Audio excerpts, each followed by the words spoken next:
Nada. Nós estamos em Tem o 14. Não Rafael, consigo saber. Alex, Daiane, Jason, Caviche, Jason, o Caviche. André, Ok. Jaque, Luísa Matias, Ronaldo José, a Salete, o Sanvide e a Rita Bignon. Okidoki.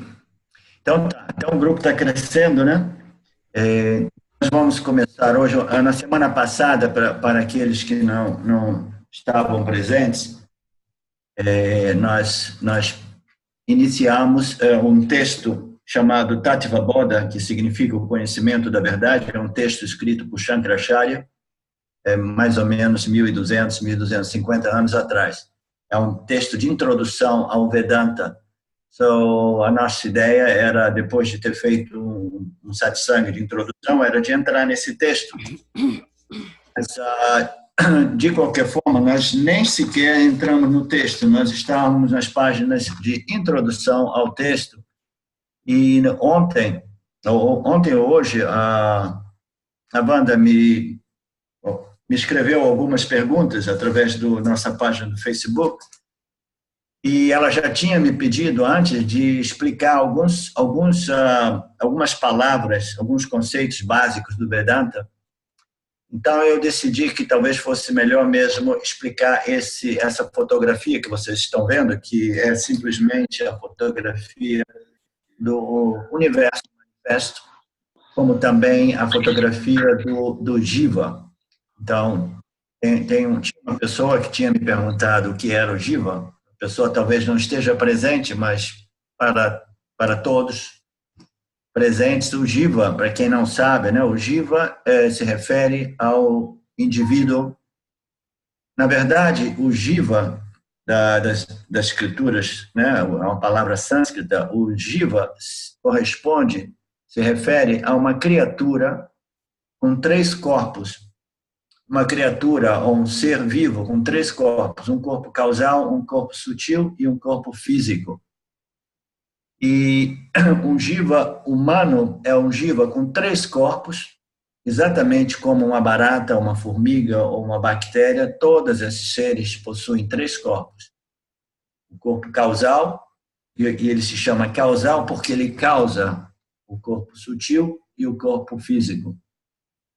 Todos esses seres viventes, eles possuem esses 3 corpos, mas o corpo vivente do ser humano, ele possui um corpo sutil, que é uma denominação muitas vezes usada intercambiamente. O meu português é um pouco arranhado, porque muitos anos fora do Brasil.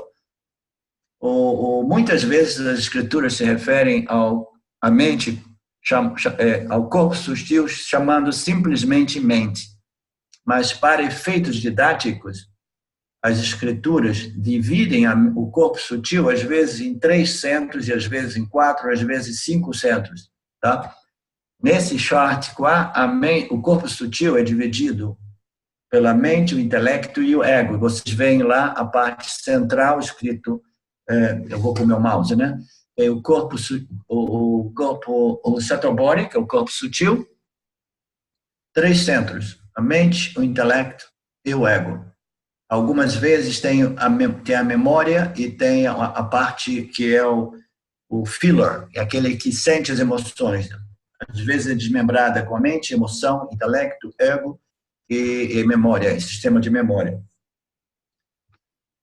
No caso dos jivas humanos, o corpo sutil do jiva humano é muito sofisticado em relação aos demais e tem a capacidade, porque todos esses seres viventes que aparecem como sentientes são seres viventes que refletem a consciência e permitem a eles perceberem e interagirem com o meio ambiente deles.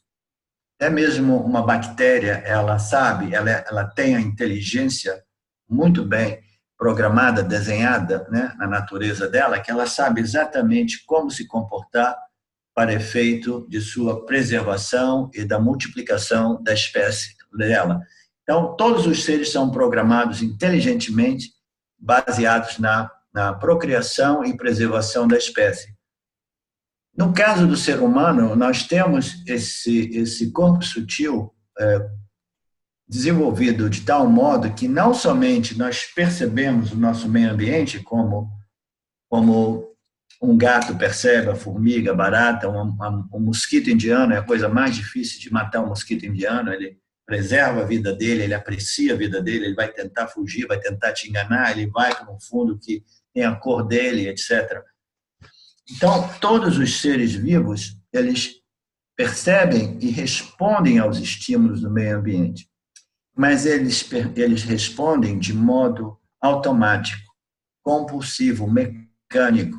Tá? É um programa, o programa é um programa inconsciente ou subconsciente que faz com que eles respondam aos estímulos do meio ambiente dele de modo automático.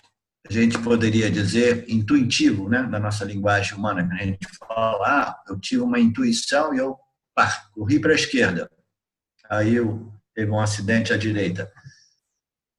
Então, a diferença, aquele que distingue o jiva humano dos demais jivas, é esse corpo sutil com uma capacidade de refletir a consciência que faz com que os seres humanos, o jiva humano, não somente percebam o meio ambiente, respondam aos estímulos do meio ambiente, mas tenha desenvolvido a capacidade inteligente de discernir, de discriminar, de determinar, de decidir, de querer e não querer, etc., etc. Essa capacidade inteligente de escolha ou de preferência é o que nós chamamos de livre-arbítrio do jiva humano, que é a capacidade inteligente mais desenvolvida entre as espécies que nós conhecemos em nosso planeta. Existem diversos outros seres viventes que demonstram uma certa inteligência.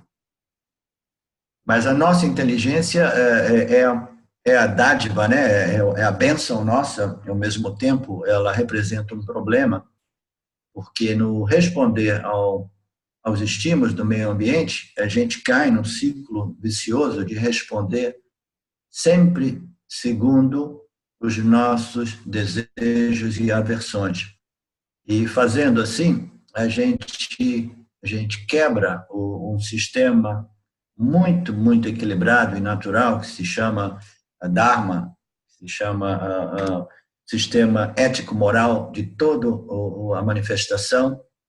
A gente viola, a gente quebra, a gente faz de modo que guerra ocorra, que engano, mentira, manipulação, toda essa coisa, destruição do nosso meio ambiente, tudo isso é fruto do nosso livre-arbítrio e da nossa ignorância da natureza do nosso ser. Porque a nós foi dado o livre-arbítrio, mas ainda assim nós somos operados pela ignorância universal coletiva, que é uma feitiçaria que esconde o conhecimento de sua real natureza, identidade. Vocês estão aqui, disse que a ligação está instável, vocês estão me ouvindo? Arlindo, estou ouvindo sim, só deu umas pequenas falhas. Vocês me comuniquem se travar ou se ficar muito ruim, ok? Tá. Então, todos os jivas respondem aos meios ambientes. Até uma árvore, ela possui 3 corpos e ela responde, mas ela não como se diz? Ela tem uma certa sentiência, mas ela não é mobile, né? Ela é fixa, mas ela responde, de qualquer modo, aos estímulos do meio ambiente. Então, nós temos essa capacidade de livre-arbítrio, de discriminação, determinação, escolha, e essa é uma propriedade do nosso corpo sutil. Então, essa fotografia, esse triângulo aqui, na verdade, essa aqui é uma expressão, ou uma configuração do capítulo 3 do Bhagavad Gita. No Bhagavad Gita, Krishna relata o jiva, o que é um jiva, e o que é essa manifestação, E o meu professor, James Watts, ele configurou isso fotograficamente para facilitar os ensinamentos. Nos dias de hoje existem 4, 5, 6 desses charts para ensinamentos os mais diversos, né, das escrituras diversas do Vedanta, que são muito ilustrativos e facilitam muito a compreensão. Então, nesse caso aqui, nós temos, lá em cima, nós temos a awareness, que é a consciência. A propósito de awareness é uma palavra em inglês que tenta traduzir uma palavra sânscrita chamada Atma. Atma é o ser, o self, o awareness, ou consciência plena, pura. Então, existe uma infinidade de palavras indicando para sempre esse princípio não dualista, universal, sempre presente, independentemente da manifestação. No nosso caso, nós preferimos utilizar, em vez de Brahman, Paramatma ou tantos outros, a gente prefere utilizar a palavra awareness, mas a palavra awareness é uma palavra em inglês que não todos os brasileiros conhecem. A outra palavra que é sinônimo muito usado, né, na minha linhagem é consciência. O problema da palavra consciência é que facilmente ela é confundida com a consciência humana. A consciência humana, que é essa capacidade inteligente de perceber o nosso meio ambiente, o jiva humano, ela é um reflexo da consciência original.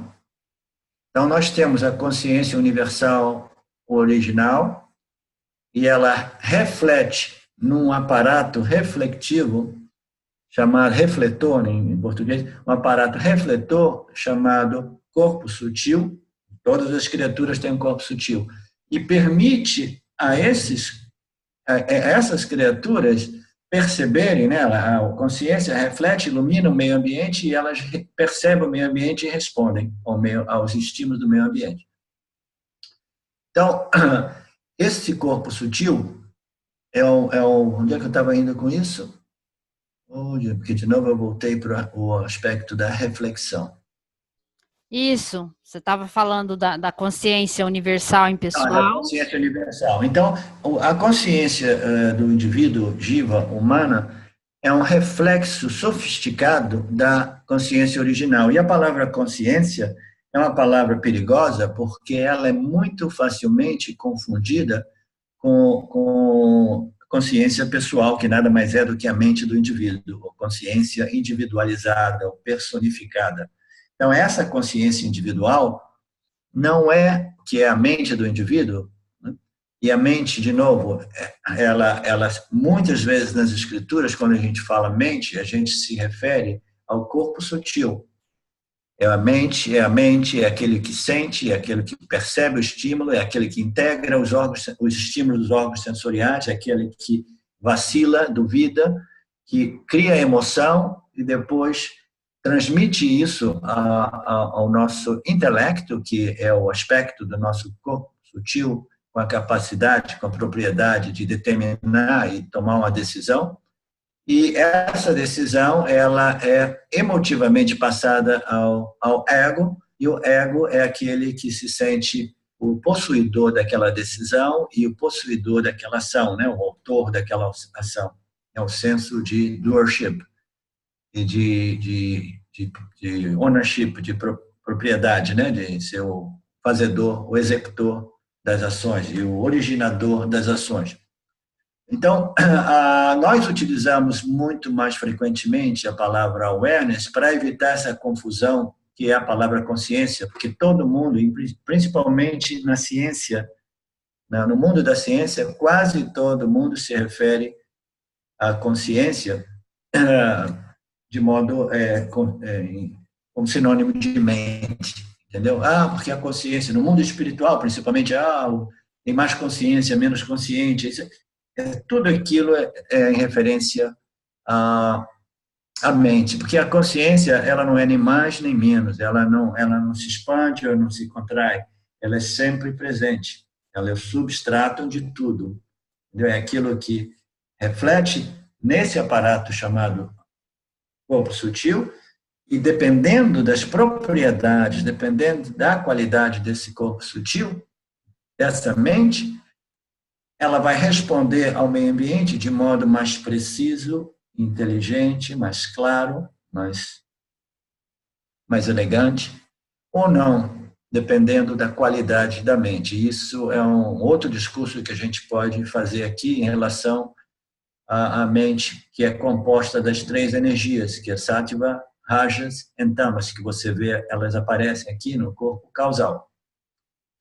Mas voltando lá em cima, nós temos a awareness, que é sinônimo de consciência, mas na nossa linguagem em português, nós nos referimos ao ser pleno ou consciência plena. Muito frequentemente eu gosto de colocar consciência, porque é difícil encontrar uma tradução para awareness em português. A consciência, consciousness, você tem consciência. Então, para distinguir a consciência plena, não dualista, eu sempre coloco 2 palavras a mais ali. Eu chamo de consciência universal impessoal. Então, aquilo resolve mais ou menos o problema. Veja bem, no Vedanta é uma metodologia de ensino, um corpo de ensinamento que tem como objetivo revelar para o indivíduo a sua real identidade. E esse processo é feito através da lógica. É uma lógica baseada na experiência do nosso dia a dia, não examinada de modo preciso e cuidadoso. Então, essa transmissão desse conhecimento, que é um conhecimento não impessoal, não surgiu de ninguém, é um conhecimento que nos foi revelado diretamente por Ishvara. Então, essa transmissão de conhecimento só pode ser transmitido através de palavras. Portanto, o uso das palavras no Vedanta é feito, utilizado, as palavras são muito atento e cuidadoso, porque a comunicação de frases, de conceitos, elas apresentam um significativo literário, ou literal, e um significativo implicativo, né? The implied meaning, o significativo implicativo. Por exemplo, se eu viro para a Wanda e digo, Wanda, você tá com uma aparência muito boa hoje, hein? Então, tem a implicação, o significado direto é que ela está com aparência boa, mas ela imediatamente ela vai compreender um significado implicativo. Significa que eu achava que ontem, ela estava com aparência doente, entendeu? Então, cada comunicação existe aquele significado literal e o significado implicativo, né? É implicativo? Se diz implied? Implícito. Isso, implícito. Implícito, né? Ok. É o sentido direto. Implícito. Então, as palavras são utilizadas com muita atenção. Portanto, na nossa linguagem em português, eu traduzo o the self, o awareness, que são as nossas palavras preferidas no inglês, a gente traduz ela em português como o ser ou consciência. Às vezes eu utilizo o ser ou a consciência. Quando eu utilizo a consciência, eu tenho mais cuidado ainda e eu integro aquela palavra, ou adiciono àquela palavra as propriedades de consciência universal. É a consciência universal e a consciência única, é a mesma sempre, em tudo, em todos. E impessoal. Então, impessoal é para resolver de vez a problemática de identificação ou projeção ou superimposição da mente humana na consciência, de dizer a mente é a consciência. Entendeu? A mente é a consciência, mas essa é uma conclusão da ser atingida ou realizada após os ensinamentos serem expostos e contemplados e assimilados. E, fundamentalmente, a mente, a consciência refletida, é a consciência original, mas ela é a consciência original em sua essência fundamental, em sua essência absoluta. Então, a essência do reflexo da consciência é fundamentalmente a consciência pura, mas ela é refletida. Mas a mente do indivíduo, ela não é a consciência pura no sentido de que a consciência pura é absolutamente ilimitada e absolutamente sempre presente. Ela é sempre existente, ela é ilimitação pura e ela é bliss pura, ela é contentamento e joia pura em sua natureza. Então, a mente do indivíduo, ela é muito limitada como mente. Nós somos limitados em todos os sentidos, limitados naquilo que a gente sabe, naquilo que a gente é capaz, a gente é limitado por espaço, por tempo, por capacidade de memória, aquilo que a gente tem a capacidade de resolver em termos de propriedade, de capacidade intelectual. Então, a mente do indivíduo, ela é a consciência refletida é a consciência original, mas somente em sua essência fundamental, essencial. Por que é importante compreender isso? E por que é tão importante? Veja bem, a realização do ser ocorre para o jiva humano e ocorre no intelecto do jiva humano. O jiva humano precisa aprender a sua real natureza. Mas o que ocorre no mundo espiritual é que, a maioria das vezes, as pessoas são tão ansiosas por quererem assimilar essa verdade simples e absoluta que a mente do indivíduo, o intelecto do indivíduo, fundamentalmente, é a consciência original, universal, que o indivíduo jiva, ele quer tanto provar como é que se diz? Declarar para ele mesmo e os outros que, agora eu entendi, já sei, eu sou livre. Por que a gente diz que a consciência é livre? E por que a gente diz que quando o jiva ele descobre a sua identidade fundamental, essencial, como consciência original, ele usufrui dessa propriedade de freedom, de libertação, liberdade? Porque essa é a natureza do ser. Então, o indivíduo, muitas vezes, antes de assimilar e reter esse conhecimento de forma direta, não simplesmente teórico ou intelectual ou mental, mas um conhecimento direto, ele simplesmente faz essa projeção ou supraposição e diz, não, eu sou o ser. É verdade, o indivíduo jiva é o ser pleno, todos esses reflexos do ser pleno, da consciência original, nada mais são, fundamentalmente, que a consciência, ou ser pleno, universal e impessoal, mas o jiva, ele só vai apreciar e curtir isso quando essa verdade for absolutamente digerida e realizada de tal modo que é um conhecimento direto, sempre presente e imediato, que é um conhecimento além do conhecimento simplesmente teórico, mental e intelectual.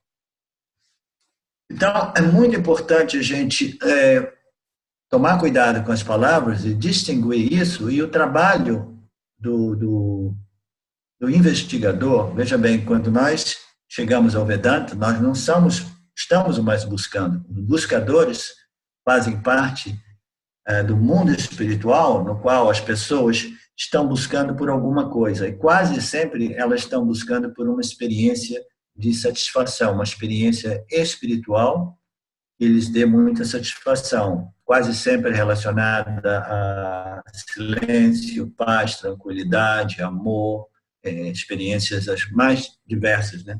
Mas todas essas experiências não são ser, toda experiência é sempre um objeto. Por isso que eu gosto de chamar um objeto, sempre colocar objeto de experiência, porque toda experiência é um objeto. Aqui, vocês que estiveram semana passada compreenderam já a definição do que é o sujeito e o que é o objeto. Então, é muito importante compreender que esse conhecimento, ele só frutifica, ele se traduz com ilimitação e libertação quando ele é assimilado diretamente e totalmente. Tá? Então, nós temos essa parte aqui em cima do Om. Om, por exemplo, é um símbolo do ser. É universalmente, né, mundialmente interpretado e conhecido como o símbolo do ser. É composto de 3 palavras sânscritas que definem aquilo que nós chamamos de Atma, ou self, ou ser pleno, em português, ser ou consciência plena. Veja bem, aqui tem uma linha chamada Maya. Maya é um poder inerente ao ser pleno, à consciência plena, self, que quando opera, ele produz uma projeção, uma sobreposição que aparece no ser pleno universal e ilimitado, é aquilo que existe sempre. Ele é sempre existente e sempre presente ilimitadamente. Significa que ele é tudo. Ela é a existência, ele é a ilimitação, ele é a satisfação, porque a ilimitação é a grande fonte de toda satisfação que existe. O bliss, que se refere às escrituras, não é um sentimentalismo ou uma emoção de êxtase.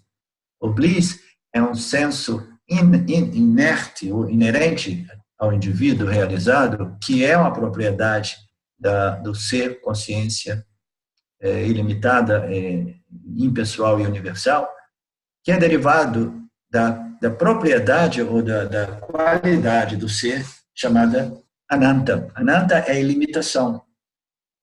Coisa mais curiosa é quando o jiva humano realiza a sua identidade, a sua identificação como consciência, imediatamente ele começa a perceber e usufruir e curtir esse senso de ilimitação e imortalidade.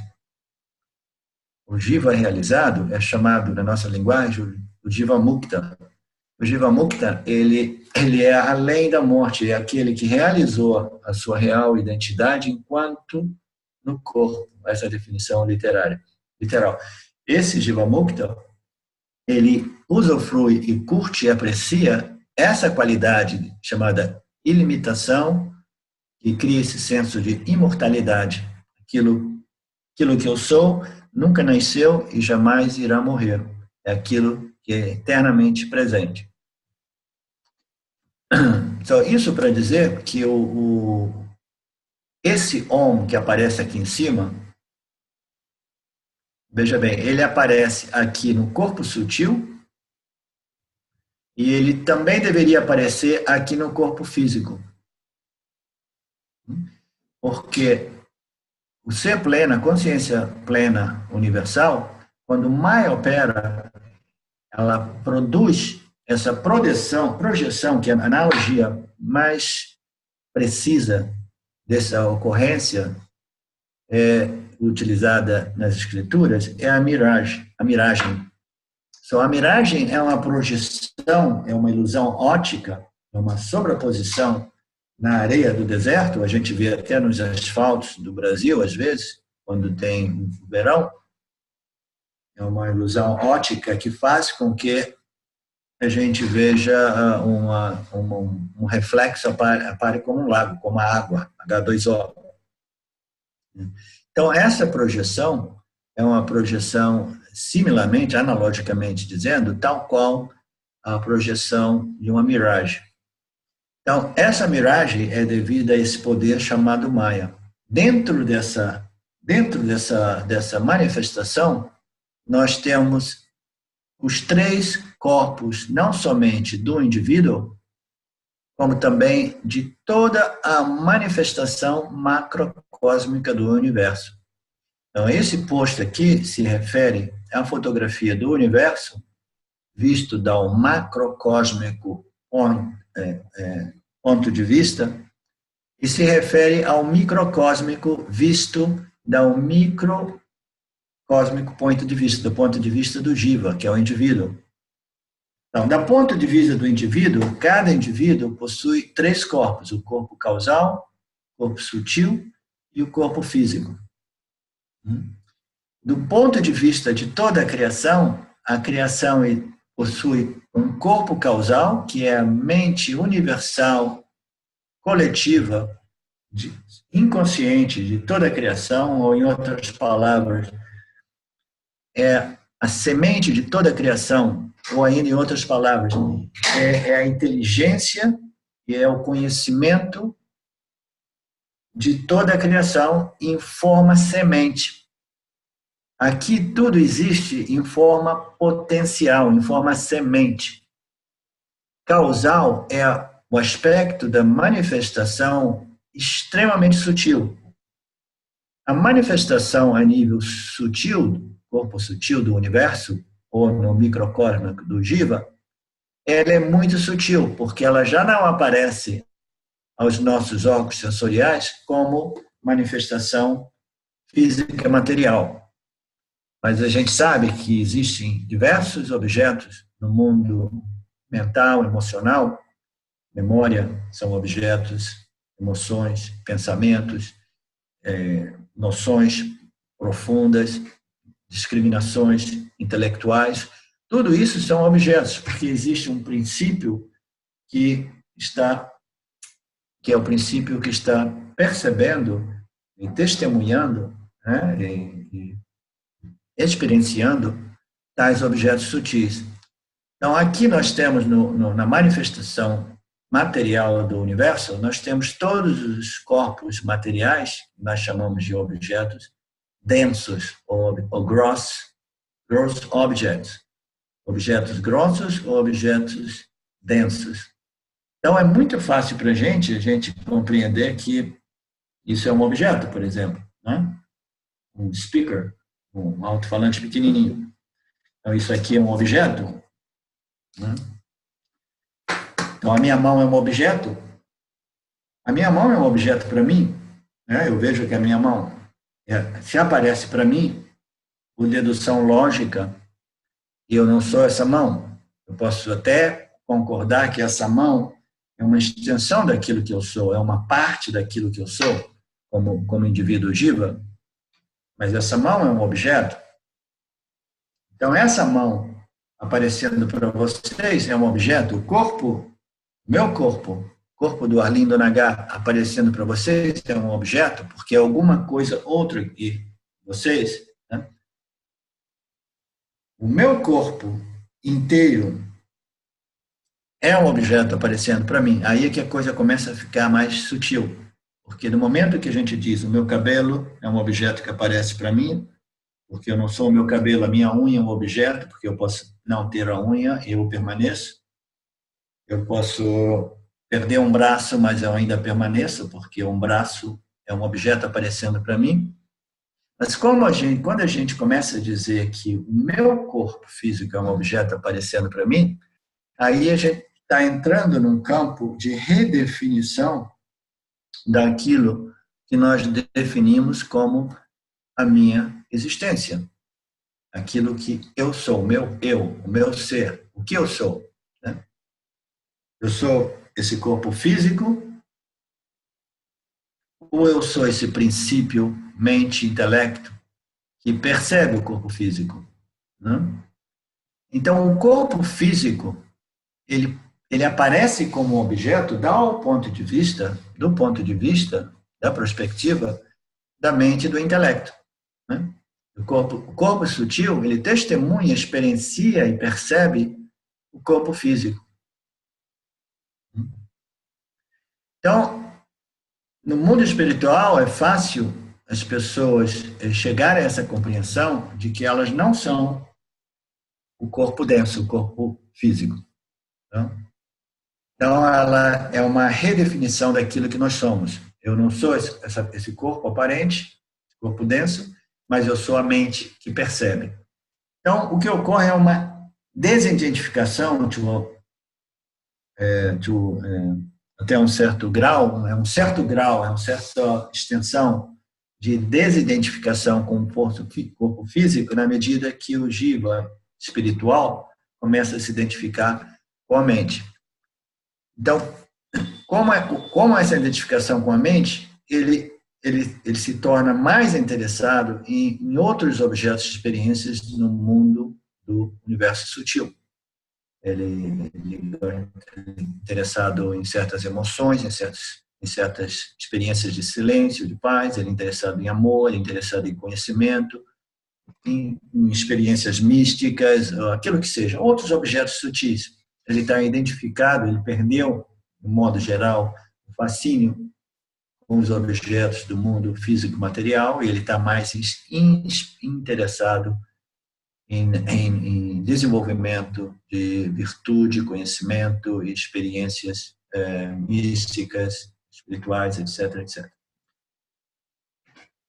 O corpo causal, ele é chamado causal, como eu disse antes, porque ele causa o sutil. Isso é muito interessante de ver, o desenho dessa pirâmide, que tudo começa daqui. Tem a consciência, Maya entra em operação e imediatamente a primeira manifestação de Maya que ocorre é uma energia chamada Sattva. Sattva é a energia que contém, é a semente mais profundamente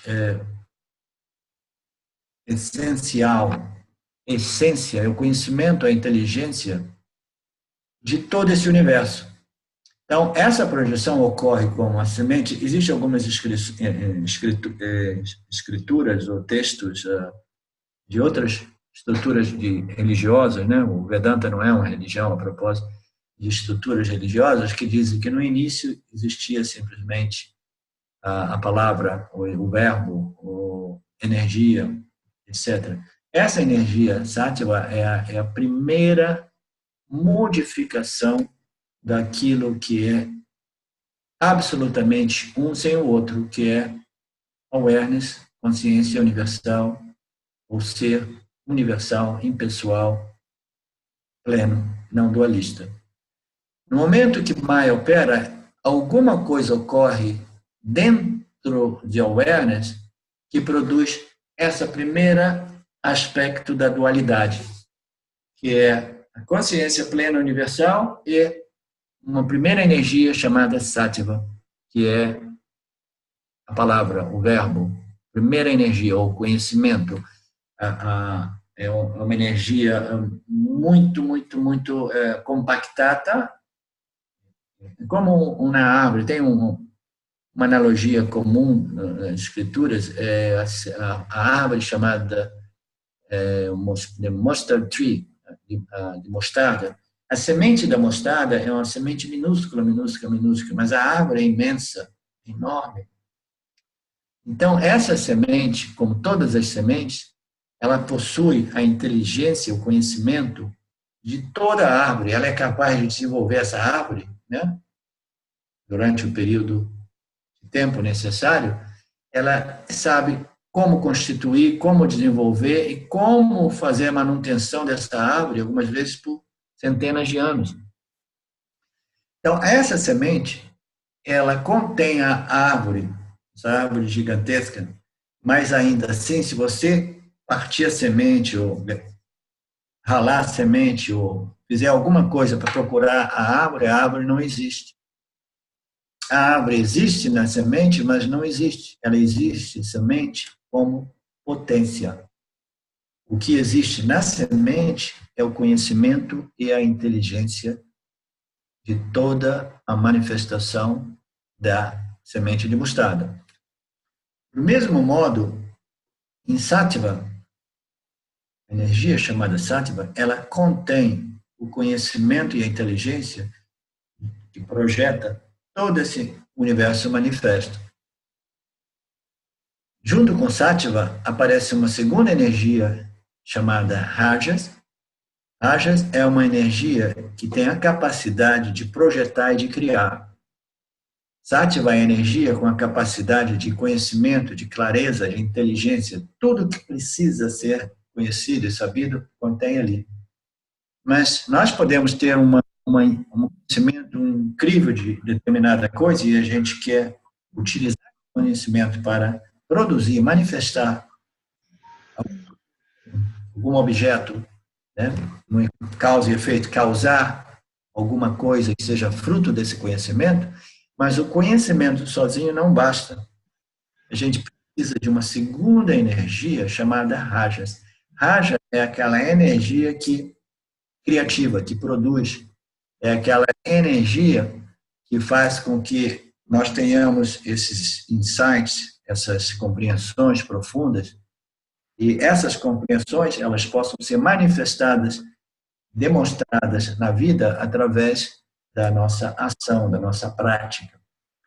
Rajas é essa energia que nos permite de manhã cedo acordar e a gente tem Sátiva começa a operar, a gente começa a saber, hoje é quarta-feira, eu tenho que fazer isso e aquilo e aquilo. É aquela energia que te permite de pular da cama e pá, e partir para o seu dia, entendeu? Para executar, fazer, concluir coisas, projetos, etc, etc. E Tamas é aquela energia correspondente, é aquela energia que se materializa fisicamente, que permite com que o universo material se manifeste. O universo físico material, ele existe tal qual here, aqui, mas aqui ele existe em sua forma causal. Tudo já é produzido aqui. As três energias, elas projetam tudo. Mas nós não percebemos porque essa ordem de realidade, essa dimensão aqui é extremamente sutil. Então, ela se manifesta na mente consciente do universo consciente coletivo e depois se manifesta como o universo físico conhecido como o mundo, né? Ou como o universo.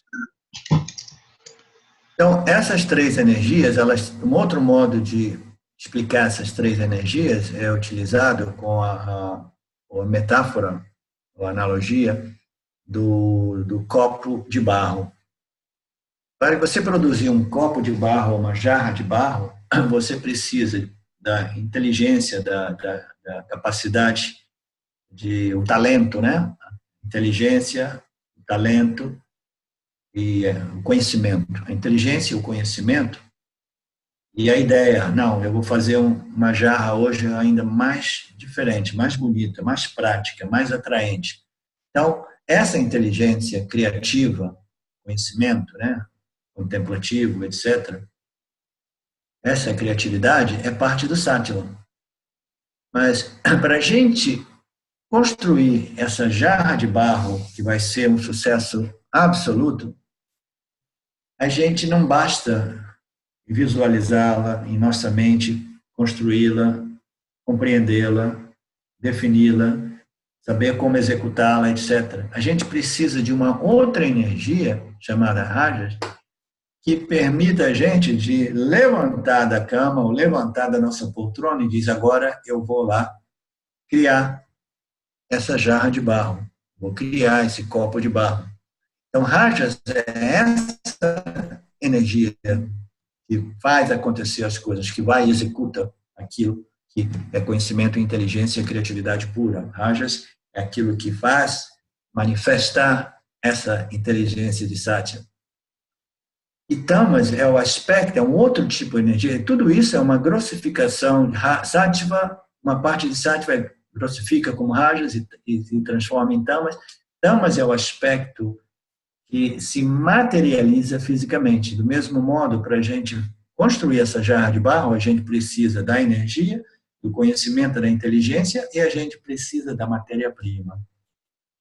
Tamas é referente à energia que se manifesta como a matéria-prima necessária para essa projeção desse universo, que nada mais é do que uma projeção holográfica, alguns preferem utilizar esse termo, similar, em analogia, com a projeção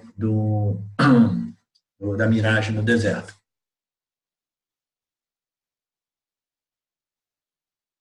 Então, o universo já existe em em sua formação causal. Então, daqui ele se manifesta no universo sutil, que é o universo mental emocional, e depois ele grossifica ainda mais e se manifesta aqui, no nosso mundo material.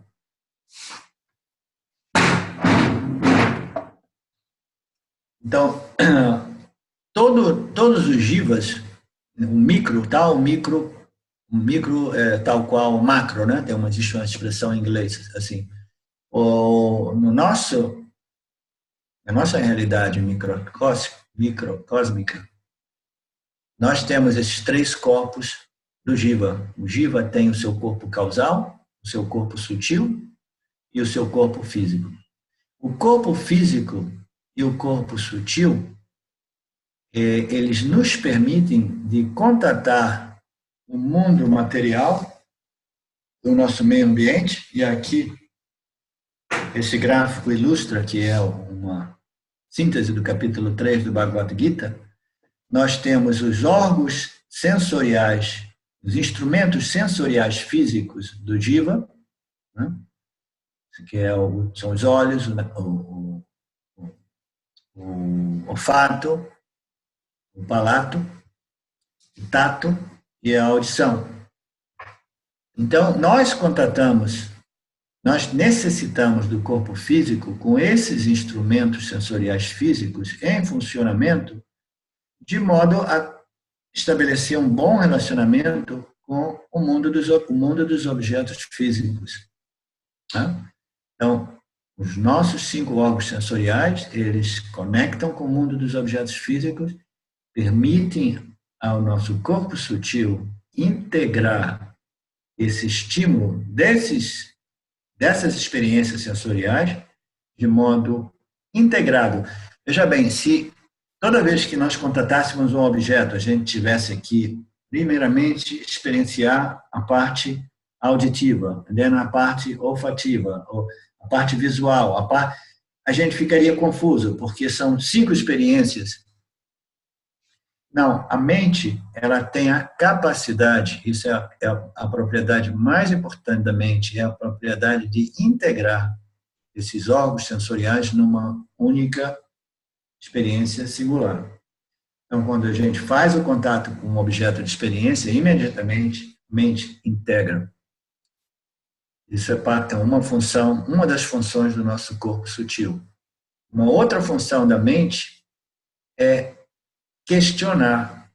Não sei se vocês notaram, quase sempre que a gente entra em contato com o mundo lá fora, o primeiro movimento, o primeiro impulso da mente é questionar.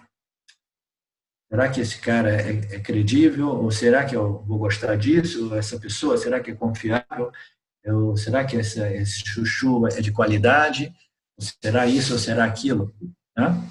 Então, a mente, ela integra e imediatamente questiona. Essa capacidade, essa propriedade de questionar é importantíssima. E não é à toa que nós fomos construídos, o jiva humano, com essa propriedade. Porque as coisas aqui, né, em samsara, abaixo da linha do Maya, tudo que existe aqui, não são exatamente como elas parecem ser.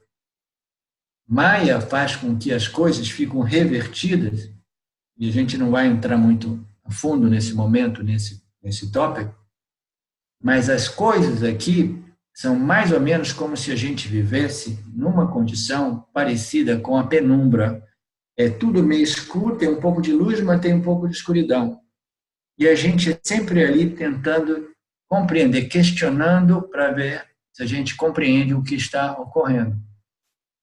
Então, essa experiência de penumbra é muito bem ilustrada numa parábola do Vedanta, do viajante que passa num vilarejo e ele está com sede, na Índia, naturalmente. Ele está com sede, ele vai na pracinha do vilarejo, onde tinha sempre um poço com um balde que você joga lá embaixo e traz a água. Quando ele chega ali, era aquele horário em torno das 6:30.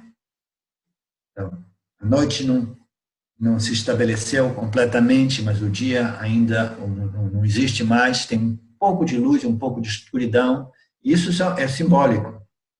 Isso é um simbolismo de tem um pouco de escuridão. A escuridão é a ignorância. E a luz é um símbolo do conhecimento. Então, nós vivemos aqui, nessa Twilight Zone, nessa penumbra, operados por conhecimento e ignorância.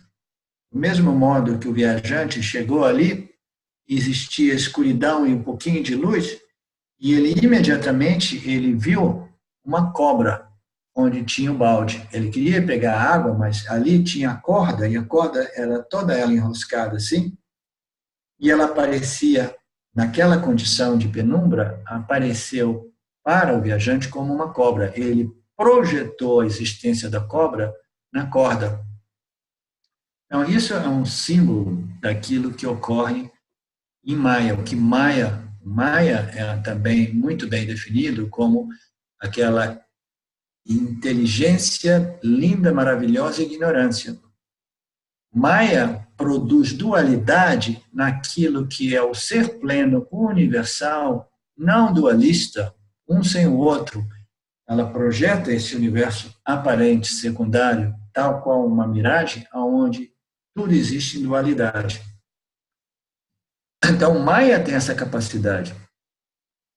Então, do mesmo modo, o indivíduo, nessa situação da penumbra, ele sendo operado por essa ignorância universal chamada Maya, essa linda, maravilhosa, complexa, inteligente ignorância, que esconde do indivíduo jiva inteligente a sua real natureza e identidade como o ser pleno, ilimitado, sempre presente, imortal, etc., infinito, etc., etc. Então, a consciência plena, ela aparece aqui refletida no corpo sutil do indivíduo, e Maya faz com que o indivíduo não consiga compreender, porque os órgãos sensoriais dele são extrovertidos, são todos voltados para o mundo dos objetos. Ele não consegue perceber a sua real identidade e vive constantemente operado por essa ignorância universal. Portanto, essa qualidade da mente de questionar é justificável, porque aqui as coisas jamais são do jeito que elas são.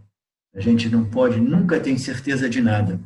Um outro aspecto é que em Maya, em Samsara, uma das definições de Samsara, ou da manifestação, é Jagata, o mundo. Jagata é aquilo que não permanece o mesmo de um momento ao outro. É aquilo que está em constante modificação. Uma das ferramentas mais fundamentais e simples do Vedanta para discriminar ou separar o ser do não ser é que o ser é aquilo que jamais se modifica. E tudo aquilo que se modifica você pode descartar como não ser ou como um ser aparente. Em Jagata, no universo manifesto, tudo é em constante modificação. O Jiva se modifica a cada momento, o mundo se modifica a cada momento, os objetos se modificam, todos eles a cada momento. Portanto, a mente é sempre exercitando essa propriedade de questionar, duvidar, para ver se ela compreende, entendeu? Como responder a esse estímulo do meio ambiente. Uma vez que a mente exerce essa propriedade de integrar e de questionar, imediatamente uma terceira propriedade da mente entra em ação, que é aquela de, como é que se diz em português? É to emote. To emote é to produz a emoção, ou a energia necessária para produzir essa resposta. Veja bem, aqui tem a mente, ela tem que produzir a energia necessária para submeter esse questionamento ao intelecto, o intelecto aciona o ego, e o ego, que é a nossa capacidade de execução de ação, o ego, ele coloca no meio ambiente, ele responde ao meio ambiente, ele coloca uma resposta a esse estímulo. Estímulo, resposta. Nada mais é do que a vida de todos nós, estímulo e resposta, estímulo e resposta. Um corpo sutil, geograficamente bem estruturado, ele sempre funciona assim: mente, questionamento, energia, emoção, intelecto, que é a nossa capacidade de discernir, discriminar, determinar e decidir. Decide, ele aciona o ego e o ego executa uma resposta a esse estímulo inicial aqui. Então, esse é um corpo sutil desenhado geometricamente perfeito. O que ocorre é que muitas vezes, principalmente, isso é um fato comum no mundo espiritual moderno, as pessoas pensam que o intelecto seja o problema. A mente, que o corpo sutil em geral, não existe essa noção de que a mente precisa de ser destruída. Até mesmo aqui onde eu estou, em Tiruvannamalai, existem essas palavras mal interpretadas de Ramana, e as pessoas leem eles dizendo assim, de total destruição da mente. As pessoas pensam que a mente precisa ser destruída. A mente não deve ser destruída. A mente precisa ser educada, purificada, ela precisa ser alimentada por conhecimento, em vez de ignorância, de tal modo que ela se torne uma mente sábia, com capacidade de responder inteligentemente e em tempo justo a todos os estímulos da vida. Isso é que define uma vida feliz. Então, quando o Ramana se diz que a mente precisa ser destruída, ele está querendo dizer que todas aquelas vasanas profundamente compulsivas, arraigadas e como se diz, binding vasanas, elas são aquele automatismo de responder aos estímulos do meio ambiente, segundo o nosso programa aqui, o programa causal, as nossas vasanas, a memória, todas as impressões que nós temos aqui, de experiências passadas a nível físico, mental, elas são depositadas no nosso corpo causal e elas constituem aquilo que a gente chama de nossa carga de vasanas. Então, essas vasanas, elas vão aparecer aqui e a mente, o intelecto, se essas vasanas forem fundadas em ignorância, a gente responderá de modo inapropriado a esses estímulos. Mas o que eu estava querendo dizer com as vasanas, agora eu lembrei, é que o Ramana, ele queria dizer que essas vasanas compulsivas, profundamente automatizadas, mecânicas, que faz com que a gente reaja aos estímulos do meio ambiente mecanicamente e quase sempre de modo inapropriado, que quase sempre vai produzir karma negativo, problemas. Quantas vezes todos nós respondemos a um estímulo e depois a gente se arrepende, a gente diz, jamais vou responder do mesmo modo, jamais eu vou reagir assim. Aí quando a gente vê, a gente reage do mesmo modo, aí a gente reage do mesmo modo, porque a pressão dessas vasanas é muito forte.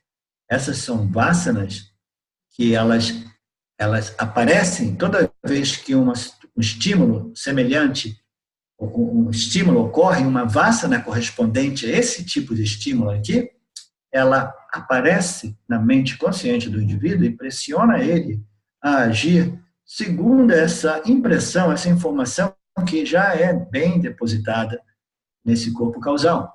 Então, é o corpo das vasanas do indivíduo.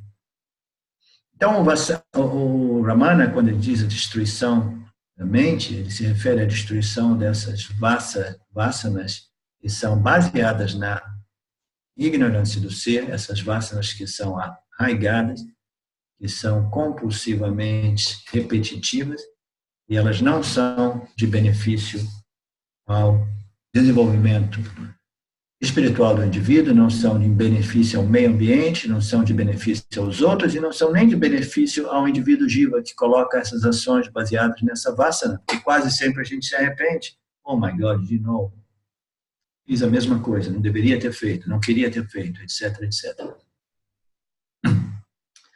Então, a mente, e o intelecto, elas desenvolveram no mundo espiritual moderno. O mundo espiritual moderno é um mundo muito limitado em seu conhecimento e cheio de maus entendidos. Eles pensam que a mente, o corpo sutil, seja o problema. Mas a mente só é um problema na medida que essa mente é uma mente apática, preguiçosa, agitada, estressada, neurótica, etc, etc, etc. Então, o indivíduo jiva, ele sai do mundo, ele vai para a Índia ou encontra um grupo espiritual e a primeira coisa que ele quer é manter uma mente num estado de mais relaxamento, de mais paz, de mais tranquilidade, uma mente mais satívica. Porque uma mente mais tranquila, ela produz uma sensação de satisfação, de paz, de amor, de tranquilidade, etc. Então, imediatamente, as pessoas concluem que a mente seja o problema. Então, essa ideia de que a mente precisa ser distribuída, ela ganha corpo no mundo espiritual e as pessoas ficam ali querendo destruir a mente. A mente não precisa ser destruída, a mente precisa ser geograficamente muito bem balançada. A mente tem que exercitar as suas funções, depois disso ela tem que acionar o intelecto. Vocês conhecem aquelas pessoas que respondem emocionalmente a quase todos os estímulos do meio ambiente? Ocorre alguma coisa, imediatamente a pessoa ela bypassa o intelecto e ela emociona, ela aciona, ela manda energia para o ego e o ego imediatamente responde do ponto de vista da emoção aqui da mente. Então, essa é uma mente que vai produzir sempre karma, porque ela está respondendo emocionalmente. E vocês acreditem ou não, existe a noção no mundo espiritual moderno de que não, eu respondo só segundo a minha emoção, eu só respondo segundo aquilo que eu sinto. Então, as pessoas, elas projetaram uma reputação negativa à mente, ao intelecto, e elas querem viver emocionalmente. Boa sorte, porque se você quiser viver sem a propriedade intelectual que nos foi dada por Ishvara, pelo Criador, entendeu? Que não é à toa que foi dado. E se você quiser bypassar ela e responder segundo os seus sentimentos e emoções, você vai viver uma vida cheia de karma para resolver constantemente. É uma confusão só, porque você negligenciou o seu intelecto. Então, tudo isso para dizer que a mente precisa ser muito bem balançada, muito bem equilibrada, e que o intelecto, que é a Corte Suprema, né, o juiz supremo, aqui da Corte Suprema, esse é que tem que decidir. E esse intelecto, que em relação aos nossos grupos de meditação, quando a gente medita, a gente se identifica com o aspecto do nosso corpo sutil chamado o observador. O observador é o intelecto sutil, é aquele aspecto do nosso corpo sutil que tem a capacidade de objetivar a mente e o ego. Ele está acima aqui, não é à toa. Ele é mais sutil do que a mente e o ego. Então, em meditações, nós somos identificados como o observador sutil, o intelecto sutil. Então, esse intelecto sutil, ele precisa estar purificado, preparado, entendeu? De tal modo que ele tenha a capacidade. Inicialmente, é válido você começar a utilizar o intelecto através de qualquer prática. Você tranquiliza, relaxa o intelecto, aí você começa a testemunhar, experienciar, observar o corpo físico, as sensações físicas, etc. Você continua a observar os pensamentos e emoções que ocorrem aqui. Você observa os estímulos do ego, querendo fazer alguma coisa, dizendo alguma coisa. Então, no início, tudo bem, fazendo esse exercício de observação desses objetos mais densos,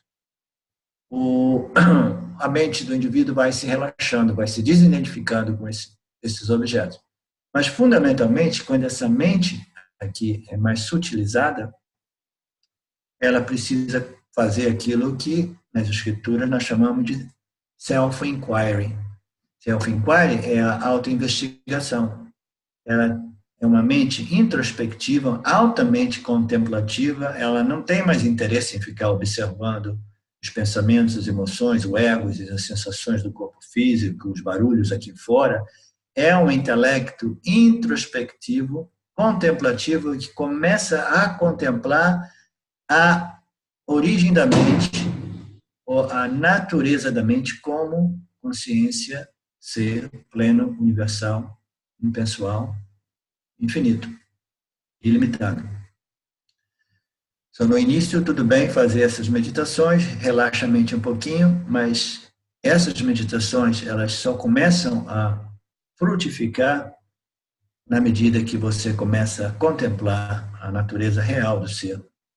E não existe nenhum mecanismo, nenhuma forma, nenhum modo eficiente de fazer essa contemplação do que a contemplação segundo a lógica apresentada pelas escrituras, explicadas, interpretadas e facilitadas, né, através de um professor das escrituras, um professor competente.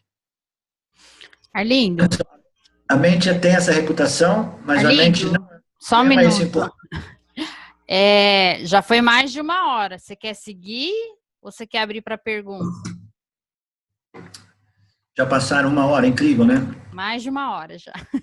Então, a gente deu uma pincelada nisso aqui. Você vê que aqui tem a mente, o ego, o intelecto, o corpo sutil. Esse é o mecanismo, o estímulo, mente, intelecto, ego, resposta. A resposta, a gente dá a resposta através dos nossos instrumentos de ação. Instrumentos de percepção, instrumento de ação. A gente recebe o estímulo e coloca a ação. A ação é karma. Aqui embaixo existe o mundo manifesto. Tudo que existe aqui é uma função dessas 3 energias, Sattva, Raja e Tamas, combinada com os 5 elementos, ar, fogo, água, terra e espaço. Na realidade, a gente vai ter que voltar a isso mais vezes, né, Arlindo? Porque é muito denso, é complexo. O Jiva, vocês compreenderam o que é o Jiva, o que é a consciência? Esse é um retrato de todos nós, ao mesmo tempo um retrato do universo. Vamos entrar naquele texto que você escreveu, que eu gostaria de explorar um pouco? Ou não? Ai, não sei. Bom, o que você vai explorar é dentro do que você já falou aí, né? Então, acho que então, sim. Tá. Então, para explorar isso, então, vamos abrir a sala para perguntas, então. Tá. Você quer manter essa tela aí ou você quer sair do share screen? Para mim, tudo faz. Não, é mais fácil mantê-la. Tá. Então tá, gente, vamos abrir para perguntas, porque senão, Arlindo, fica muito denso, fica muito conteúdo, né? Para mim. Tem razão. Tá. Alguém tem alguma pergunta? Eu fechei o microfone de todo mundo. Se alguém tiver uma pergunta, uma dúvida, é só falar. Porque senão eu falo. Você é aquela que inicia as perguntas. Por que você não faz já a sua, Wanda? Tá. Eu queria, Arlindo, que você esmiuçasse um pouquinho mais essa questão do Jiva refletir a consciência. O que significa exatamente de refletir? Ainda eu não estou conseguindo pegar muito bem esse aspecto. Então, você está querendo sair desse tema aqui, que é o tema do nosso chart, e entrar num tema ainda mais profundo, ainda mais sutil, e você não quer que não saia fumaça daqui. Não, então a gente deixa isso para próximas aulas. Eu pergunto outra coisa. Tem mais perguntas aqui. Não tem problema. É muito simples. Eu vou dizer uma coisa que talvez seja surpreendente para vocês, para alguns de vocês. O Jiva é um objeto. Todo esse universo manifesto é composto por universos densos, sutis e causais. O Jiva é um universo com 3 corpos, é um objeto com 3 corpos. É um objeto entre uma infinidade de outros objetos, né? uma pedra, uma rocha, uma árvore, um inseto, um meteoro, ou órgãos planetários, tudo que existe aqui, entendeu? Tudo aquilo que é matéria-prima é um objeto, tudo aquilo que nós produzimos de matéria-prima são objetos, pensamentos são objetos, etc. O Jiva, esse serzinho com duas pernas que vai para lá e para cá e que responde, que pensa, que se acha o máximo, que no espelho de manhã cedo se adora no espelho, diz, como eu sou lindo, como eu sou inteligente, como eu sou maravilhoso. Esse Jiva é um objeto. Ele é um objeto como qualquer outro. E a parte mais interessante é que o Jiva é um objeto inerte e não sentiente. Nós concedemos a qualidade ou a propriedade a um ser sentiente, tudo bem. Mas, na verdade, o Jiva é matéria inerte. É fácil para a gente compreender que o corpo físico é matéria inerte, porque recentemente meu irmão faleceu. Eu estava na Índia ano passado, estive aqui lá, ele faleceu jovem e o corpo dele estava ali e ele era matéria inerte, era um saco de osso e líquidos, entendeu? Sem prana e sem a consciência que o animava, que o vivificava. Okay? Então, é fácil para a gente compreender que o nosso corpo físico é matéria inerte. É mais difícil para a gente compreender que o nosso corpo sutil, ou a mente, é matéria inerte. Mas a mente também é matéria inerte, só que é uma matéria inerte mais sutil do que o corpo físico, o corpo grosso, o corpo denso. Tá? Ocorre que o indivíduo que é principalmente definido pela mente, pelo seu corpo sutil, porque o corpo sutil é que tem a capacidade de refletir a consciência e aparecer como autoconsciente. Tá? O indivíduo, fundamentalmente, ele tem um corpo físico que é o inerte e a mente que é inerte. A única sentiência, se pode dizer, se é correto a palavra em português, a única consciência que existe é a consciência da consciência universal, impessoal, infinita, que ela reflete nesse corpo sutil e nos dá a impressão de sermos corpos físicos inteligentes com a capacidade consciente de perceber o meio ambiente. Então, a primeira vez que a gente ouve isso é um pouco chocante, mas isso é um dado de fato. Aquilo que nós somos são fundamentalmente 3 corpos, e esses 3 corpos são matérias física, sutil e causal, e é tudo matéria inerte, é energia inerte. Ela vem vivificada através da consciência por causa da qualidade do nosso corpo sutil, dessa mente humana, que permite ao Jiva de refletir a consciência universal, impessoal, e aparecer como um serzinho que tem a consciência. Essa é uma confusão que você encontra muito no mundo da ciência. A ciência pensa que a consciência é um produto, um efeito, uma propriedade da matéria. Né? Ela acha que o mundo foi criado, aí depois essa sopa dos elementos. Estão reformando aí alguma coisa, né, Arlindo? Isso é Índia, a Índia tem barulho sempre. Uhum.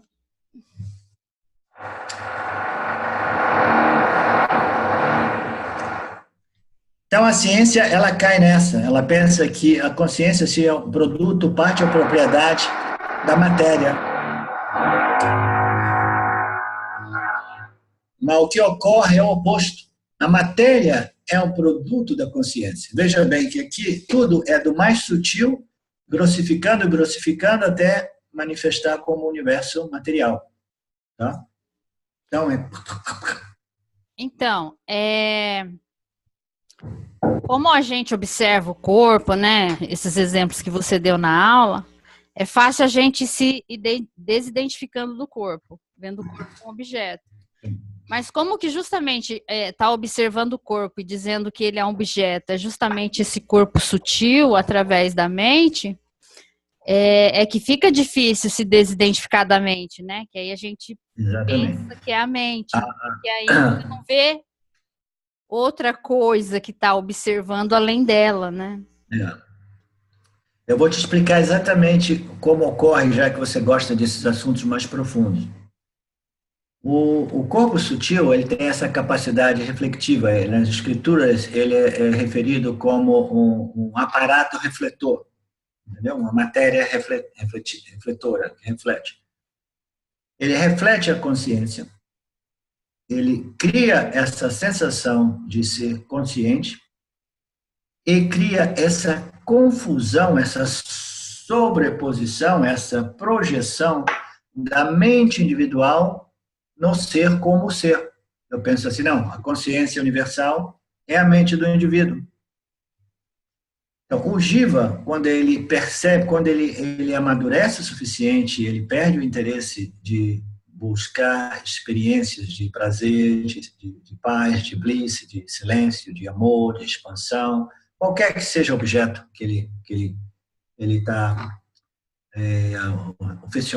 como se diz, obcecado ou tem um fascínio, né?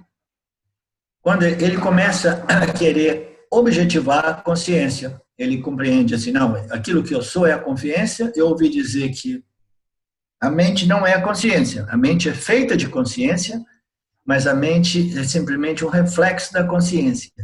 Mas a mente, em referência à sua pergunta, ela é tão próxima da consciência universal pura que essa discriminação se torna a discriminação mais sutil que existe. É por isso que Viveka, ou a discriminação, que é uma propriedade que nós todos possuímos no intelecto, é a propriedade mais importante da nossa experiência humana. Não só essa capacidade de discriminação aqui permite a gente tomar decisões inteligentes em relação aos objetos aqui fora, mas esse intelecto é que tem a capacidade de discriminar ele mesmo da sua natureza essencial, da sua natureza fundamental. Se compreende a sutileza disso e a dificuldade de fazer isso, o intelecto é que as escrituras dizem que o ser não é um objeto de experiência, muito embora no mundo espiritual, quase todo mundo lá no mundo ocidental, do movimento Satsang, eles promovem a ideia de que você pode experienciar o ser.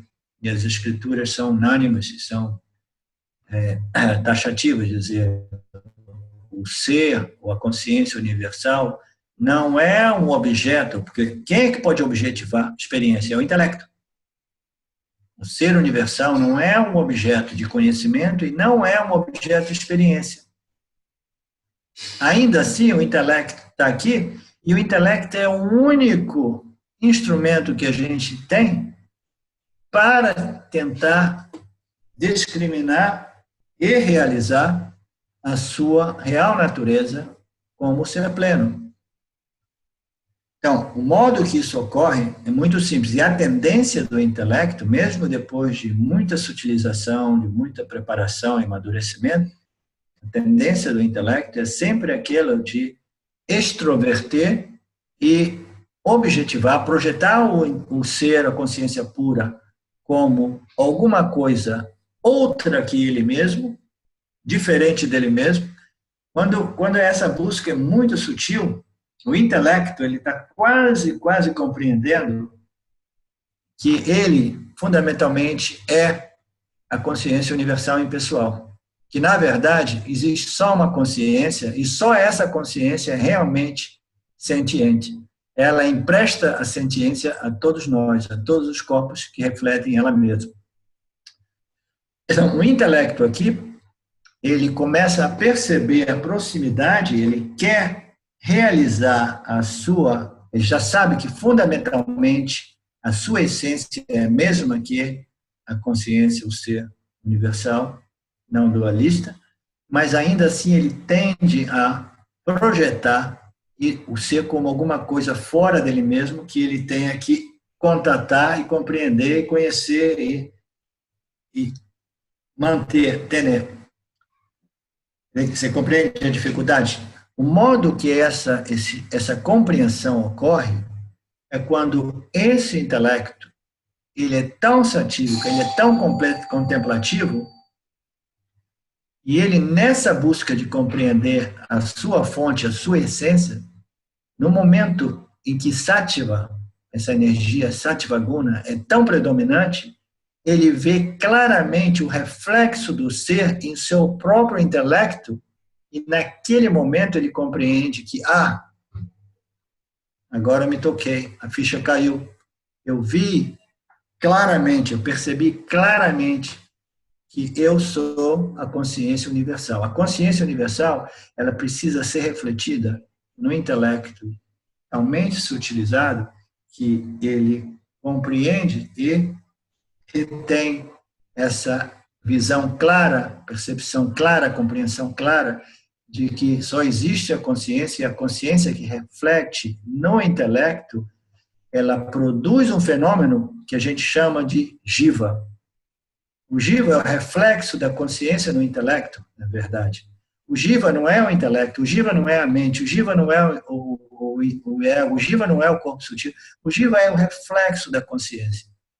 E somente através do intelecto a gente pode realizar que o reflexo da consciência, fundamentalmente, é feito da mesma essência que é luz da consciência. Qual é a diferença entre a luz original, a luz física que nós obtemos do nosso Sol, e os raios de luz refletidas numa superfície refletora? A diferença é que essa aqui é a luz do Sol original e o reflexo aqui é a luz refletida. Mas, fundamentalmente, ambas são constituídas de raios solares.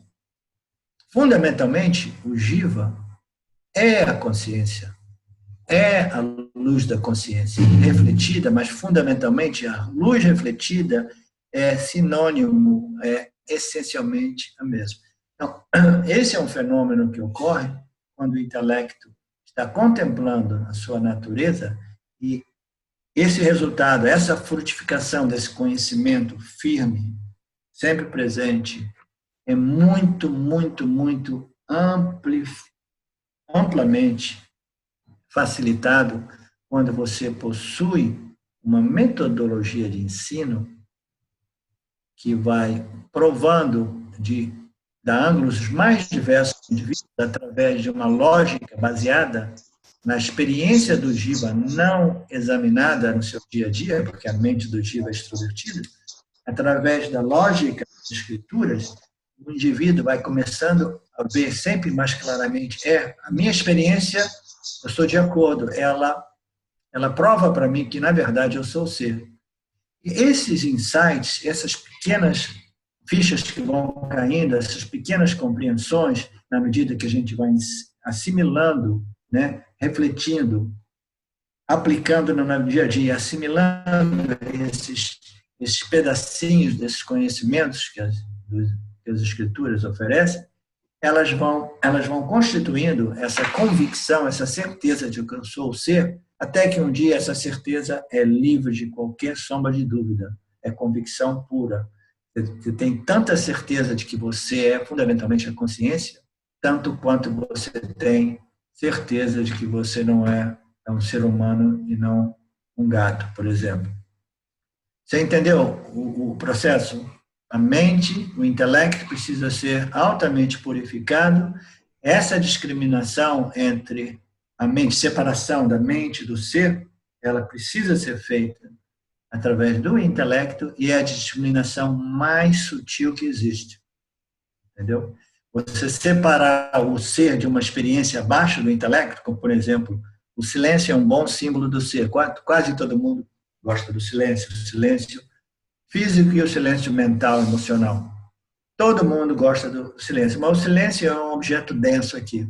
Você separar o silêncio do ser é mais fácil. O ser está identificado como intelecto, o intelecto vê, o silêncio ele vem e vai, ele tem um início e um fim, etc. Então, ele não é permanente, então eu sei que o silêncio não é nada que seja confiável como uma representação genuína daquilo que eu sou como ser. Mas você separar, discriminar o seu próprio intelecto, a sua própria capacidade discriminativa, né? A mente, o intelecto, do ser, do perceber, só é possível através de um reflexo direto aqui, e aquele é um momento de clara visão, clara percepção, eu sou o ser.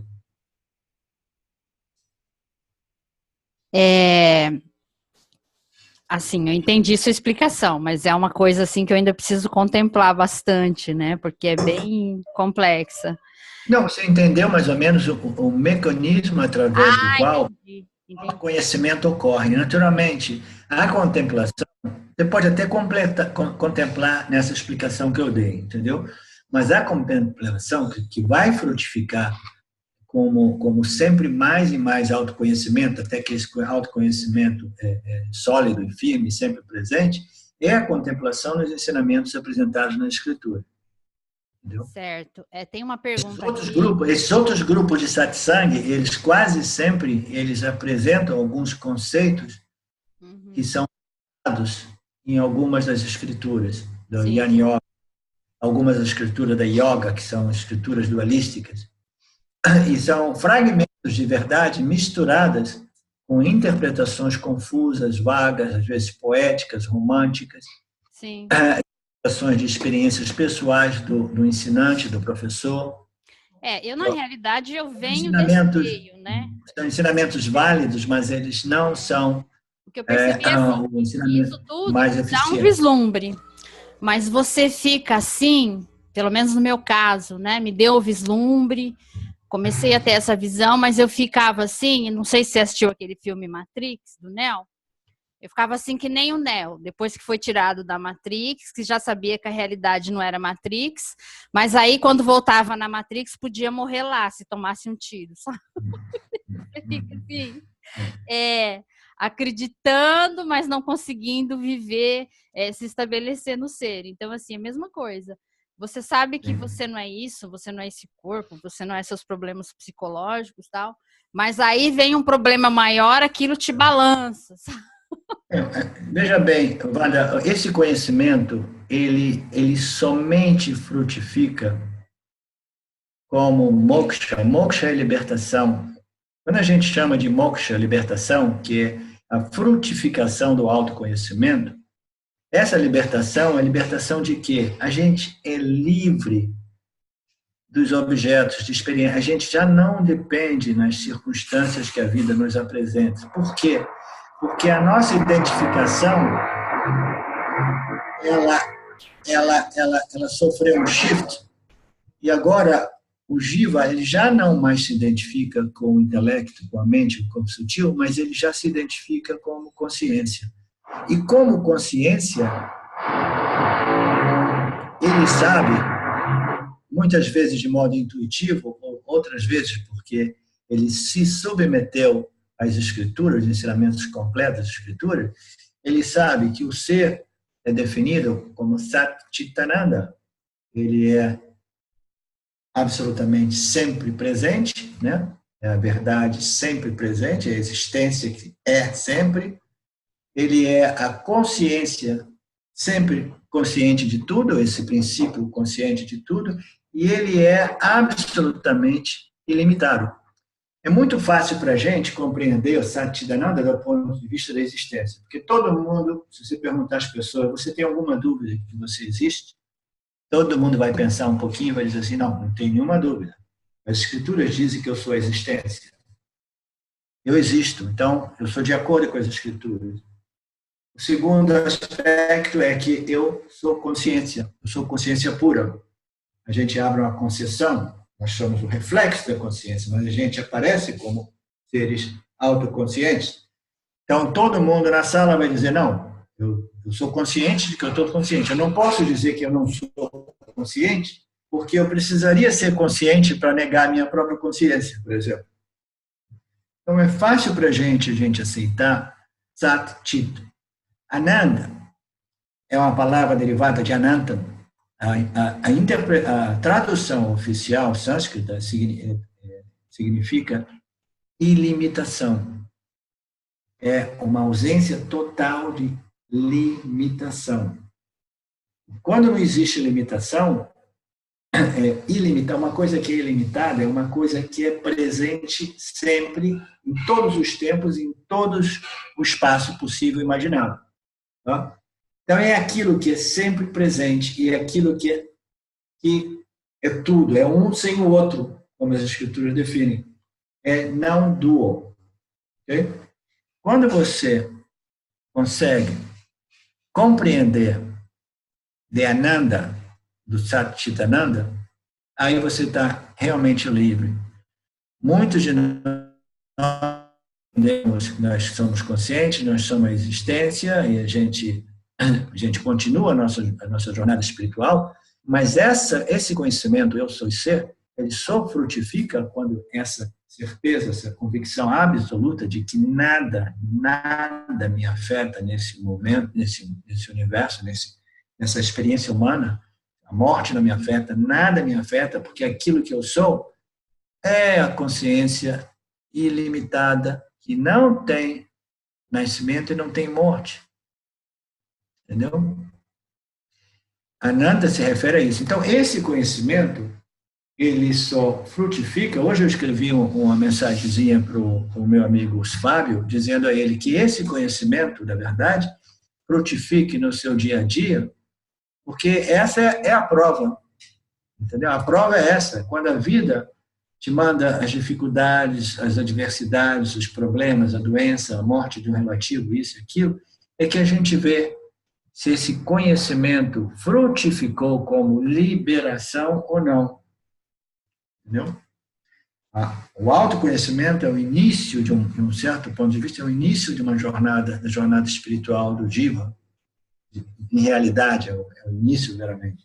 Depois daquilo, existe um processo de constante contemplação e aplicação dos conhecimentos, dos textos, das escrituras, de tal modo que você tenha essa verdade sempre presente na sua mente, neutralizando qualquer dessas vássanas que apareçam na sua mente, que sejam baseadas na ignorância do ser. Porque esse é um mecanismo muito simples. Vassana, desejo, aversão e ação. Vassana, desejo, karma. Vassana é um círculo vicioso.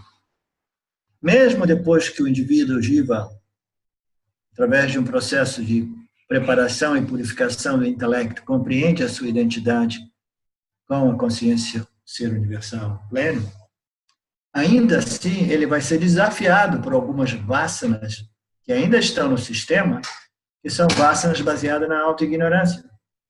Então, ocorre alguma coisa na vida aqui, na nossa circunstância de vida, que não seja em harmonia com os seus desejos, alguma coisa que você exatamente não queria, uma notícia muito ruim, e imediatamente uma vassana aqui, que é uma vassana que diz, eu não quero essa experiência, eu não gosto disso, é a mecanicidade da experiência humana, ela vai aparecer aqui. Então, o jiva, com autoconhecimento, imediatamente ele tem que ter o seu conhecimento da verdade, os ensinamentos presentes, para neutralizar essa vassana que constantemente vai colocar pressão em sua mente e condicionar a sua experiência. Então, esse conhecimento do ser, ele só é realmente válido e bom e apreciado e curtido quando ele se manifesta como libertação. Libertação de quê? Libertação de karma, libertação da dependência dos objetos de experiência, de libertação da dependência com circunstâncias favoráveis, entendeu? É aí que a gente vê. Então, todo o trabalho que a gente faz de compreender a nossa natureza, ele é muito mais produtivo com a ajuda das escrituras. Tudo bem começar com os movimentos de satsang, que apresentam alguns fragmentos da escritura, apresentam uma sanga, aquele gostosinho da sanga, o amor, a paz. Existe uma energia que promove sattva gunas, a mente das pessoas relaxa. Tudo bem começar assim, mas no final das contas, a metodologia, o meio, o veículo que agiliza, que rapidamente produz essa convicção, essa certeza, são os ensinamentos oferecidos nas escrituras de Jnana Yoga, de autoconhecimento. E veja bem, os conhecimentos das escrituras, que muitas vezes são referidos como self-inquiry, ou a autoinvestigação, não é simplesmente perguntar quem sou eu, quem sou eu, quem sou eu, quem sou eu. Entendeu?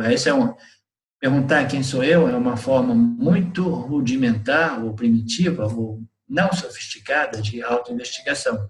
Um tem que ir com a intuição, entendeu? Quem sou eu? Ouvi dizer que eu sou o ser, ok.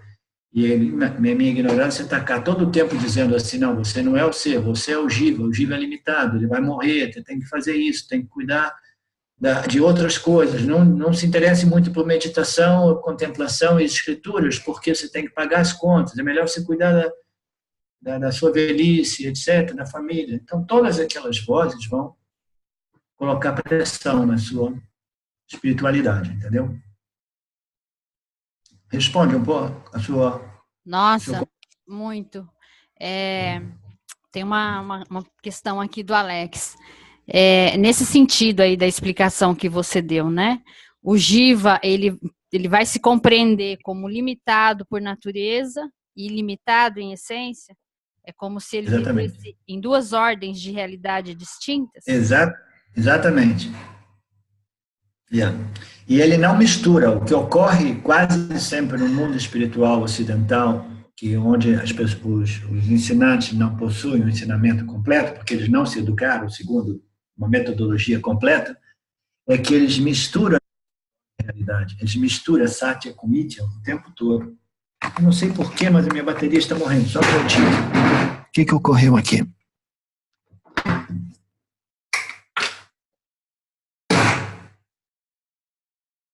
Ok, menos mal. Então, o que eu estava dizendo, Wanda? Que as pessoas confundem Satya e Mitya o tempo todo. Você parou aí? Você estava respondendo, você concordou com a questão que o Alex fez, né? Que o Jiva vive em duas realidades distintas, né? Sim. Então, são duas ordens de realidades da mesma realidade não dualista, porque essa segunda realidade, ordem de realidade, que a gente chama uma realidade aparente ou uma realidade secundária, e do mesmo modo, essa realidade, no macrocosmo ponto de vista, mas do ponto de vista do Jiva, ele vive, né, com duas identidades, né? A sua natureza secundária ou aparente, como a construção corpo-mente, e a sua construção, a sua identidade absoluta, né? O real, como consciência. Então, essas duas ordens de realidades, ela é como se uma fosse dentro da outra, né? Uma projeção na consciência. Vocês veem que aqui, ó, tem um círculo escuro, né? Isso aqui representa a manifestação. Você vê que tem branco aqui, tem awareness, a consciência em tudo. As escrituras dizem que a manifestação é um pontinho infinitamente minúsculo na infinidade, grandiosidade, que é a ilimitação da consciência, é uma pequena projeção. Tá? Então, são duas ordens de realidade, essa aqui é uma projeção pequenininha dentro de uma única realidade não dualista, que é a consciência, aquilo que nós somos, essencialmente. Né? E no mundo espiritual moderno, as pessoas fazem muitas confusões, elas projetam essa ordem de realidade aqui e elas projetam essa ali. Então, o trabalho nosso, o mais importante é você discriminar todas as duas, e aí você pode navegar na sua vida como um jiva, sabendo que como jiva, Você não pode fugir às suas responsabilidades, Giba. Você vive num sistema de causa e efeito que é aparente, que é tal qual uma miragem, que não é realmente real, mas é experienciável. E você tem que se educar, compreender o que é Dharma, o que é Karma, e viver uma vida em harmonia com o meio ambiente, com os outros, com você mesmo, com a sua natureza fundamental, etc, etc. Então, a gente vive dentro dessa realidade aparente, dessa ordem de realidade chamada Mithya, entendeu? Sabendo que, na verdade, isso aqui é apenas uma aparência daquilo que eu sou. E, em realidade, eu sou essa realidade infinitamente ilimitada chamada pura existência, pura consciência. Quando esse conhecimento é firme, o Jiva pode navegar em Maya, em Samsara, entendeu? Com elegância. Eu tenho usado essa palavra ultimamente, com elegância, porque o Jiva, quando tem esse autoconhecimento, ele já não reage todo o tempo, entendeu? Como se fosse uma criancinha dando chilique, ou querendo o que ele quer, chorando, e me dá isso, me dá aquilo, frustração. Não, ele vive com elegância, com maturidade, sabendo que os dias do Jiva estão contados, mas que o Jiva é livre de sua Jiva-hood, que ele, na essência, ele é a consciência. O Osho Rajneesh, quando ele faleceu, ele deu instrução, se nós falamos do Osho no outro dia, né? Ele se reuniu com o grupo mais íntimo e ele deu uma instrução, deu todas as instruções do que a gente deveria fazer com o corpo dele, etc. E entre elas ele disse, vocês façam o meu túmulo, né, na minha tomba, e você escreva lá, Osho Rajneesh, never born and never die. Ele nunca nasceu, ele nunca morreu. E ele falava já disso para a gente antes da morte. Ele dizia, onde é que vocês pensam que eu posso ir? Entendeu? Onde é que vocês pensam? Eu vou estar presente em tudo. Então, eu caminhava ali pelo ashram, eu ficava olhando, ele dizia, né, em modo analógico, metafórico, ele dizia, eu vou estar presente nos pássaros, nas árvores, na lua, nas estrelas, etc, etc. Então, eu ficava olhando para ver se eu conseguia ver o Osho nos pássaros, nas árvores, etc., porque eu não tinha compreendido exatamente o que ele queria dizer, porque ele foi um péssimo ensinante. Ensinante, realmente, ele criou uma base de ensino boa, mas muito, muito pré-primário. Mas só mesmo naquele nível. Ele disse assim, mas ele queria dizer que o meu corpo, o meu ego, ele tinha um ego monstruoso, por sinal, mas ele tinha esse conhecimento. Ele tinha um conhecimento, eu sou o ser, mas ele não passou por muita purificação do corpo sutil dele, e ele tinha uma mente cheia de reações egomaníacas, e não um ego monstruoso de grandiosidade, queria ter 365 Rolls Royce, estressava todo mundo que trabalhava com ele para conseguir mais doadores de Rolls Royce, etc, etc. Mas ele sabia que aquilo que ele era nunca nasceu e jamais irá morrer. Então, imagina a situação da pessoa que sabe isso, e saber que eu não dependo de nada, eu não preciso de nada, porque eu sou inteiro, completo, nada pode ser adicionado a mim, nada pode ser subtraído de mim. Imagina a qualidade da mente do indivíduo Jiva que tem esse conhecimento sempre presente. Sempre livre, tranquila, num estado predominante de Sattva Guna, respondendo inteligente, em tempo justo, né? Meio ambiente, realmente é uma mente preparada, né? A mente Sattva Guna, ela corresponde à clareza mental, inteligência, conhecimento, clareza. Arlindo, tem mais uma pergunta? Pensei que você tinha terminado. Sim. Tem mais uma pergunta que eu acho que você podia responder e a gente encerrar com ela, né? Ótimo. Para não passar da hora. É porque é uma pergunta eu estou achando densa. O Ronaldo José está perguntando como são formadas as vasanas. E se somos essencialmente formados por vasanas, onde está o livre-arbítrio? É que ele não está entendendo que o livre-arbítrio é a capacidade de escolher, né? Ele está entendendo como escolha livre, que você explicou? Essa é uma pergunta ótima, muito inteligente, muito profunda, e que a gente poderia ficar 2 horas para falar dela, mas eu vou dar uma passadinha rápida e talvez semana que vem a gente pode falar um pouco mais. Isso, isso. Isso aqui é um mecanismo, como eu expliquei antes. Vamos dar um passo atrás. Quando a gente nasce, quando a gente retorna no útero materno, a gente retorna porque em nossa vida passada, o corpo físico ele envelheceu e ele já não mais conseguia manter, manter os instrumentos de experiências, que são os instrumentos de percepção e de ação, já não eram mais funcionais o suficiente para servir de casa do corpo sutil. Quando esse corpo decai, o corpo sutil ele se desprende do corpo físico, se recolhe no seu corpo causal e vai numa dimensão que pode ser considerada os céus ou infernos, né? As escrituras dividem 7 tipos de dimensões diferentes celestiais e 7 dimensões diferentes em inferno.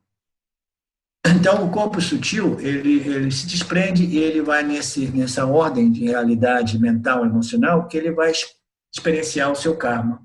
É uma experiência puramente subjetiva e o livre-arbítrio não existe ali. Mas são essas energias mentais, emocionais, que são o corpo de vasanas.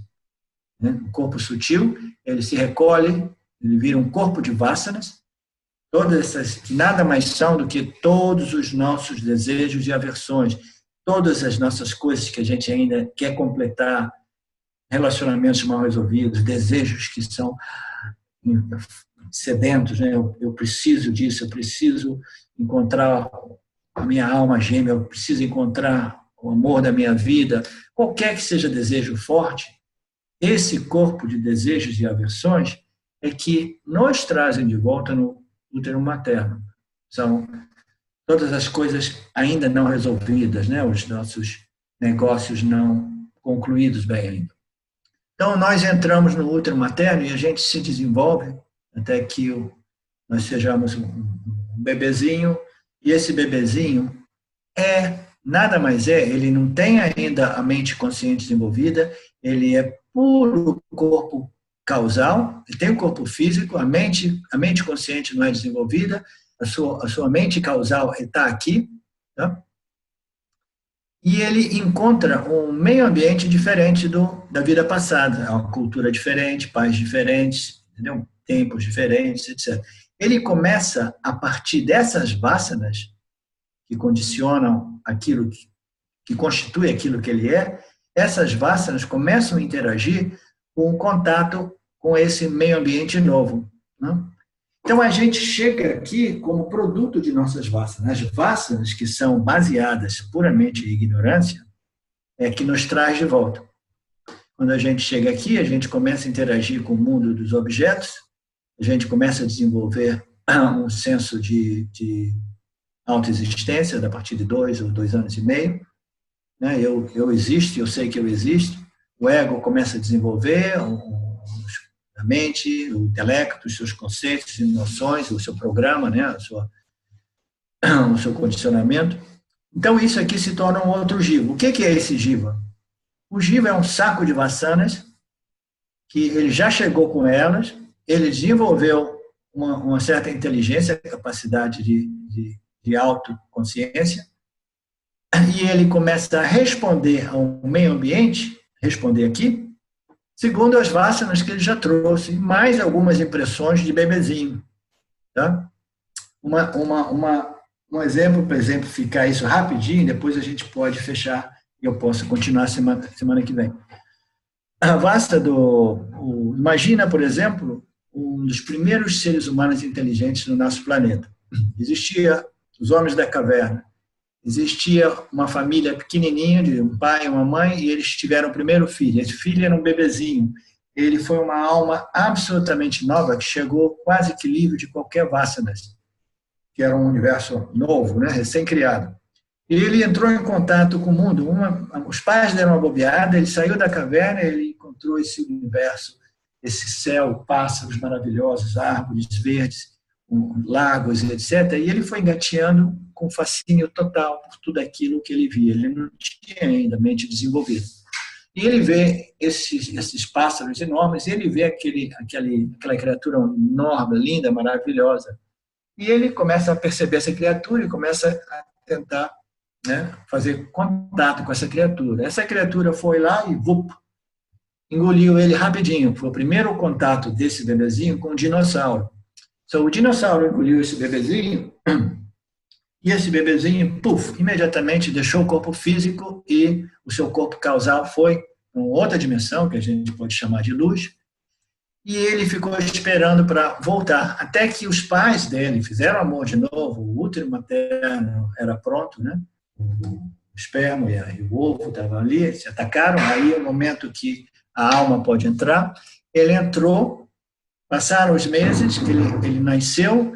Quando ele nasceu, ele foi vivendo tudo aquilo de novo, e no primeiro momento que ele saiu da caverna e ele viu esse dinossauro, alguma coisa na mente subconsciente dele, no corpo causal, mandou um sinal para ele e disse: perigo, perigo, corre, foge. Tá? Essa impressão ele não tinha na vida anterior, porque ele não tinha ainda uma vássana de aversão aos dinossauros. Na segunda vida, ele tinha uma vássana de aversão, e muito embora a mente não fosse ainda bem desenvolvida, essa impressão causal permitiu a ele sobreviver, porque ele fugiu do dinossauro. Então, o que nós somos é um constante mecanismo de vássana, uma vez a mente seja desenvolvida, vássana, desejo ou aversão, ação, e toda vez que a gente age, a gente tende a reforçar uma vássana, porque a gente age segundo uma vássana, a gente coloca uma ação, a gente pensa, essa vássana ela aparece na mente consciente como um desejo ou uma aversão de agir, e a gente age e a gente reforça essa vássana. Esse é um mecanismo auto-perpetuante, não me lembro como se diz, tá? Então, a pergunta do André ou Alex? Não, quem? Do José? A pergunta é uma Ronaldo pergunta... José. Ronaldo José. José é o meu xará, porque eu também sou José. Lindo José. Então, essa pergunta é inteligente, porque se nós somos esse mecanismo, vássanas, desejo, aversão, karma, vássana, desejo, karma, vássana, e nós somos essa roda-vida, e a gente sabe de experiência própria, observando que a gente vive fazendo isso, isso é o que significa a roda-vida, samsara, né? The wheel of samsara, a roda do samsara. Então, onde é que está o livre-arbítrio aqui? O livre-arbítrio é uma capacidade intelectual que a gente tem, que é um fruto de karma, de méritos, de sermos introduzidos nas escrituras, e através do nosso willpower, o nosso como se diz? Livre-arbítrio. Conhecimento das escrituras, mas que é um fruto de mérito, mas a força de vontade, a gente vai começar a dizer não a esse mecanismo auto-viciante, auto-perpetuante, vassanas, desejo, ação, vassana, desejo, ação, e a gente vai conformando ações novas segundo Dharma, segundo Ishvara, segundo a harmonia dessa criação, da inteligência dessa criação. Então, a nossa capacidade intelectual, uma vez em contato com as escrituras de Karma e Dharma, e a nossa força de vontade de dizer não àquelas vassanas que a gente quer tanto, mas a gente sabe que é em violação ao Dharma, vai fazer mal a mim, porque eu vou estar manipulando, eu vou estar controlando, eu vou estar enganando, eu vou estar dividindo, eu vou estar, entendeu? Todos aqueles desejos arraigados que fazem com que a gente engane, minta, quebre as regras do jogo, a gente tem que ter esse conhecimento, que é fruto do mérito, e a força de vontade, de dizer não a Ishvara.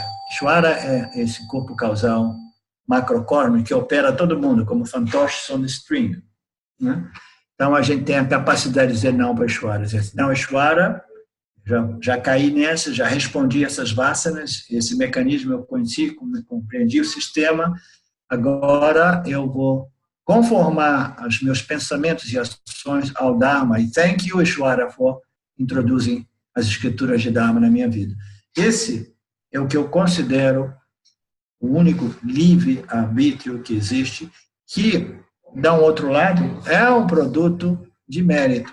Mérito é um produto de causa e efeito. Então, de tal modo que a gente vai desenvolvendo a mente, vai desenvolvendo mérito, um dia as escrituras de Karma e Dharma aparecem, batem na nossa porta e a gente pode começar a redesenhar a nossa carga de vasanas, conformando os nossos pensamentos, desejos, com as escrituras do Dharma e Karma. A gente pode elaborar. O Alex agradeceu, né, que você respondeu, e o Ronaldo disse que perfeita a sua resposta, bateu perfeitamente com a experiência e vivência intuitiva dele, e ele disse que o seu ensinamento é muito puro, é um dos poucos que sabe o que fala. Eu estou impressionado, o grupo parece, das perguntas, parece que a gente está formando um grupo realmente mais maduro, e a gente sabe que quando a gente chega no Vedanta, o que importa é a qualidade, não a quantidade.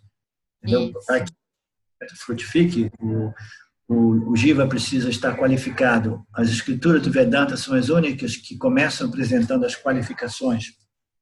Não para desqualificar as pessoas, mas para trazer para que as pessoas possam perceber e saber aonde as qualificações precisam ainda ser trabalhadas. Esse grupo, que seja pequeno, mas que seja qualificado, eu estou muito satisfeito de ver a qualidade das perguntas. Então tá, lindo.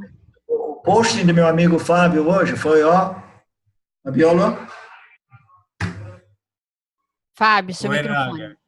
Vocês estão conseguindo me ver?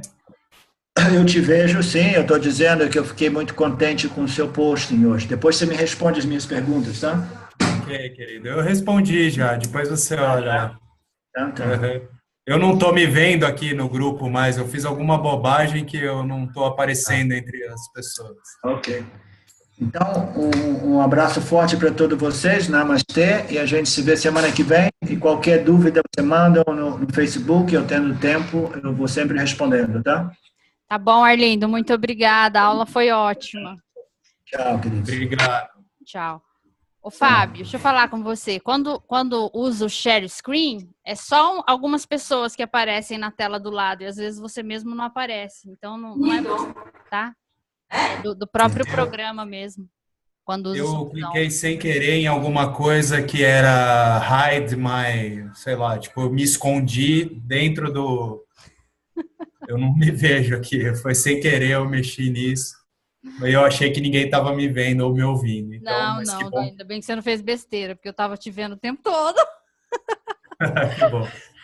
Então tá, o Arlindo já saiu, na próxima aula Fiquei tirando catota do nariz. Né? Não tirou. Eu vou pedir para ele falar que nem hoje ele falou do Jiva, das Vasanas, né? Pedir para ele voltar nos Vasanas, porque, enfim, é complexo.